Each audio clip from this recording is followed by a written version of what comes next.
Our last segment, and a very important segment, is a fight that I really look forward to. We're going to be discussing the Sullivan Barrera versus Joe Smith Jr. fight. Very, very important fight. I know the fight's going to be out west in the Forum Arena in Inglewood. Joe Smith Jr., he's basically like the type of fighter that it's very hard for you not to root for him. I hope he wins. What are your thoughts on this prediction?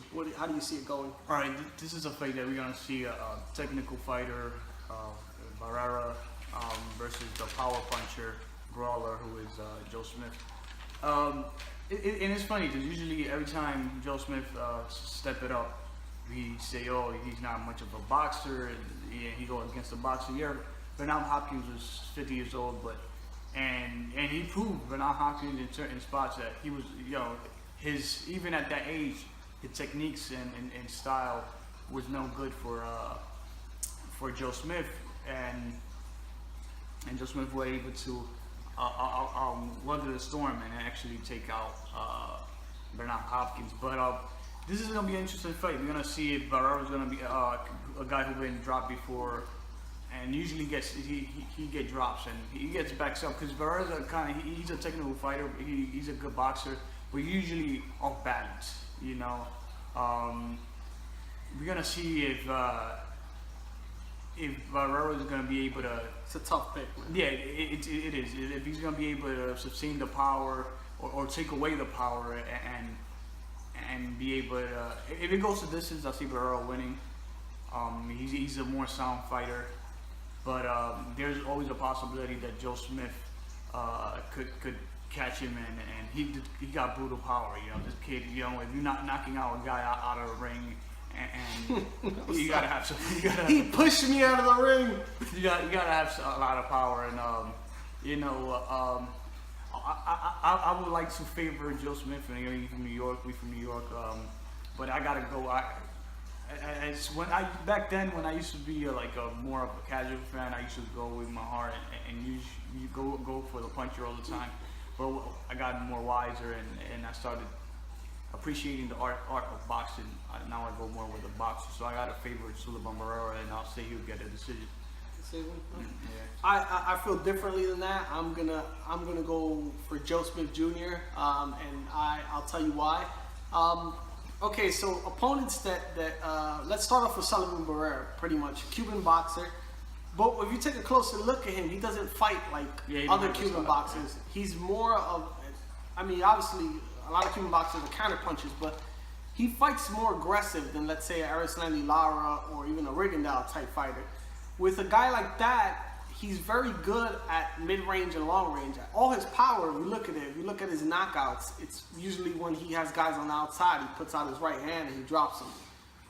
The flaw I see with Sullivan Barrera, if you look at most notable fights, is on the inside.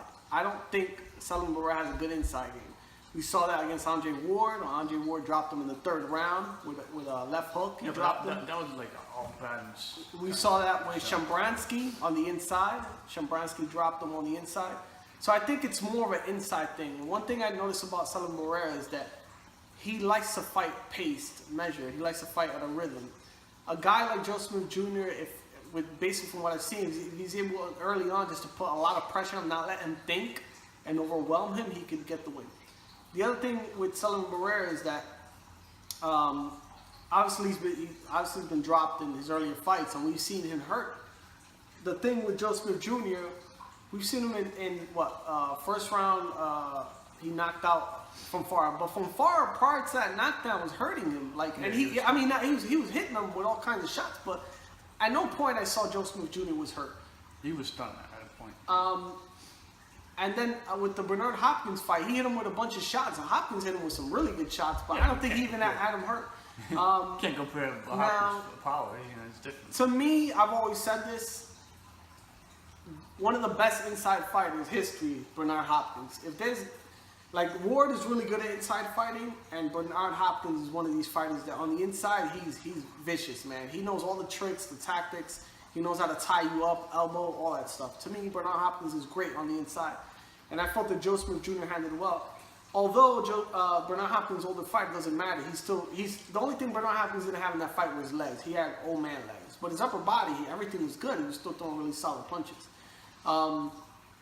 The way I see Joe Smith Jr., he's the type of fighter that I haven't seen him hurt yet. He's the type of fighter that has power on both hands. He'll be the shorter fighter by 2 inches. I know Barrera is 6'2", this kid's 6 feet flat, but I feel the physicality of it, I see Joe Smith Jr. being the physically bigger guy. I have Joe Smith Jr. winning by KO, TKO. I have it in 8 rounds or less. I just feel that he'll wear him down, and if he's able to overwhelm him and stay on the inside, have him against the ropes, I think that he could get the job done. But Sullivan Barrera's an older fighter, he's in his 30s. I just see him taking this fight. Also, a notable thing is that this fight is being held at the Forum Arena, which is the same place he fought Hopkins at.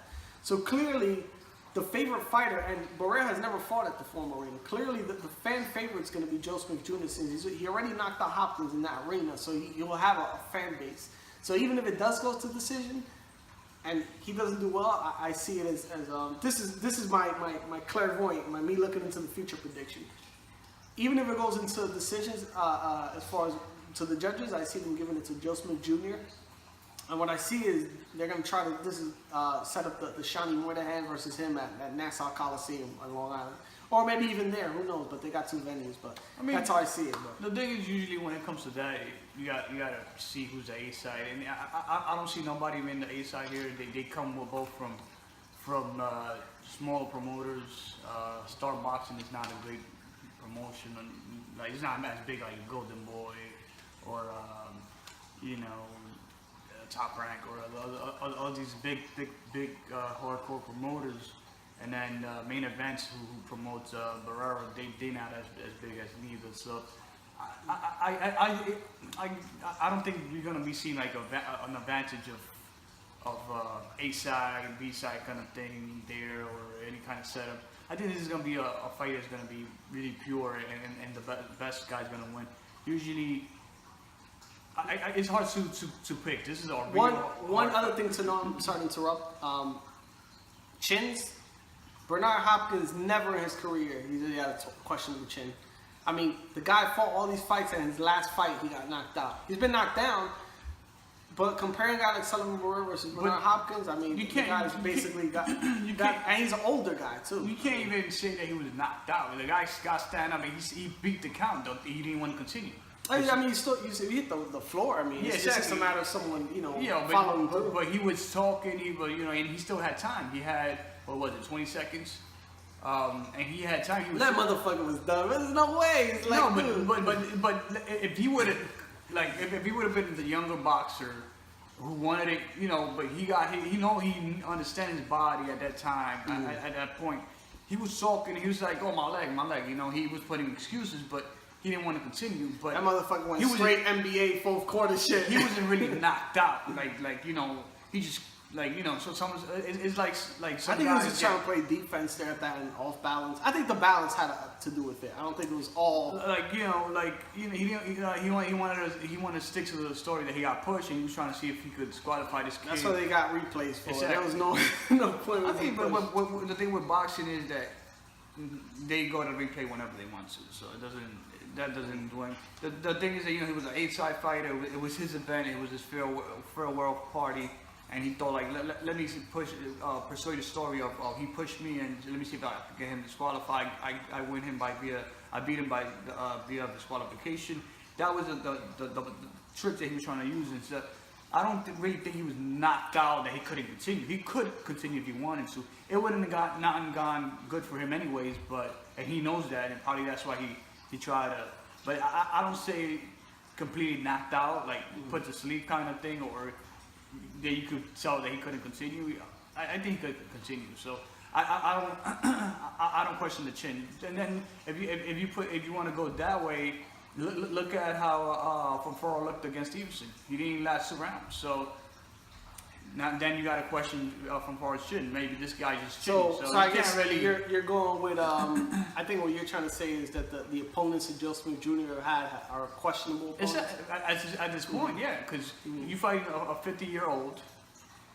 You know, Fonfara, and you then thought he was Fonfara, out on his legs. who okay, he knocked out, right? But then when he stepped up to fight Stevenson in the second fight, he's in the same position, you know. So he got caught in the first round. So you don't think that Joe Smith is the goods? Basically, you thought it was just a hype train, maybe? No, I'm not saying that. I'm saying that, you know, you got to question the opponents, because I don't. But the thing with Barrera, I don't think he's good. But the thing is, I don't think against a good inside fighter. Like, if you look at most of his opponents, like, when has he really dealt with a brawler? Like, if you look at his resume, aside even people say Chombrowski, but Chombrowski, he fights on the outside too. Like, a lot of the guys he's fought have been outside fighter. Like, this is the first time I really see him where the guy's gonna be his only aggressive. loss is to Andrzej Ward. We know how tactical and he likes to use all kind of illegal tactics. And Ward's a difficult fighter to fight against in the inside, because he used elbows. He would use any little. And if you compare him to Joe Smith Jr., he's a clean fighter. This guy, I've never seen him like. I don't mean that as far as tactics. I mean just on the inside game. Yeah, but he has a better inside game. Exactly, he does. But this is the thing. You can't compare his inside game with Ward's inside game. Ward is a guy that he'll low blow you. I think what I'm trying to say is that I don't think Sullivan has an inside game. Period. Not even to compare to someone else. I think that was a bad example. I just think that he has no. To me, Barrera, like on the inside, he's gonna get exposed. That I noticed, and if you remember, if you ever saw like the clips of before the Andrzej Ward fight, that he was on training camp with Triple G, and Triple G was showing him how to get his out head of movement. how to get out of the clinch, which, like, I mean, you've been boxing for so long. You're using your head to avoid. But I mean, all he had to do is keep him on the outside. He is the longer guy. He is the taller guy. So yeah, he has reached by a couple inches, and obviously he's 2 inches taller. I know Joe Smith's gonna break in, trying to smuggle his weight inside and use his body, his strength to get inside. And the only thing with Joe Smith is he hasn't been 12 rounds. The most he's ever been is I've checked his record is basically 8 rounds. He's never been 12. So I mean, it could be, it could go either way. This is a hard fight to pick. I think it's a 50-50 fight. I think, like I said, I'm going with the more sound boxer. But this is, like I said before, Barrera been down before. I don't necessarily will say hurt, because he's a guy who's at some point is like off balance, and then when you catch him, like when Andrzej Ward dropped him, I don't think he was hurt. He was just off balance. It was like a flash knockdown kind of thing. I never seen him like hurt. And then again, he got the more experience than Joe. So I like to root for Joe, because he's from New York, but. I think somewhere in your heart you want to, but I know you're going with your mind this week. I'm totally going with my heart on this. No, yeah, but that's the thing. That's why you got like 5 losses in a row, man. The tides are turning, my friend. Well, hopefully next week it'll be different. Hopefully, let's see. So, I mean, I can't even think the Pacquiao Horn thing was a prediction, because everyone knew he was gonna win. So I didn't even think it was. I mean, I did pick Easter, but he's a favorite anyway. Yeah, so he was a favorite anyways. And it was a way more close fight. I said it was gonna be a tough fight. If y'all go back to the last episode, I just said. Doesn't even what it sounds like anymore. I just like making it sound. It's more just silence and putting the scroll off. So basically, I go back to my prediction. I said it was gonna be a tough fight for Easter. The Pacquiao thing, took us all in surprise. Because I watched I DVR'd it, and my wife was making fun of me. She's like, I already know who won, and I'm like, when they read the scorecards, I'm like, yeah, that's a win for Pacquiao. It was outright. I was outraged. That's what I saw. And then when I say in the news, I'm like, what the fuck this happened? But it's boxing. Sometimes it disappoints us, but it's a sport that we are. Hey, shout out to Teddy Atlas when he was interviewing Jeff Wade. He's like, I respect you, but you lost. And he was like, he's all bruised up, like he didn't know what to say. This fight reminds me of the Chocolatito fight. You know how Chocolatito like headbutt, and then he had the blood going around, and it was a close fight, but it affects the perception of the judges, the blood. The fight, I thought Chocolatito won clearly. I had 8-4 for Chocolatito with the knockdown, but then again he had the other guy had the point deduction where evens the fight up. So they said for me it was exactly the same thing. I think it was just a setup, man. Same thing with Chocolatito. Yep. They didn't want him to be on the pound for pound and undefeated. He was what? At that point, he was 40. He would have been 46-0. You know who's the other guy over there? 49-0. You know he didn't I want think no he's got competition. 50. Yeah, yeah. Something else, but Anyways, moving on. not that. Yeah, that's it. I That's think it. that's For it, man. I think this is it for the week. Next week we're gonna cover the Robert Guerrero versus Omar Figueroa fight, and obviously Brandon Figueroa undercard fight, and also I want to say I can't think of the back of my mind, but I know it's another fight we're supposed to be covering. But that's about it for this week. Any final thoughts? Nah, appreciate it. Appreciate the love, the view, support. Follow us on Instagram at Boxing Rampage. Email us at Gmail at BoxingRampage1. That gotta be the emptiest inbox in my life. But if that was a work inbox, I'd be like, oh man, he's such a good worker. But probably get a couple emails here and there. But yeah, BoxingRampage1 at Gmail, and that's about it. Thank you very much. We'll keep you updated with boxing. Happy 4th.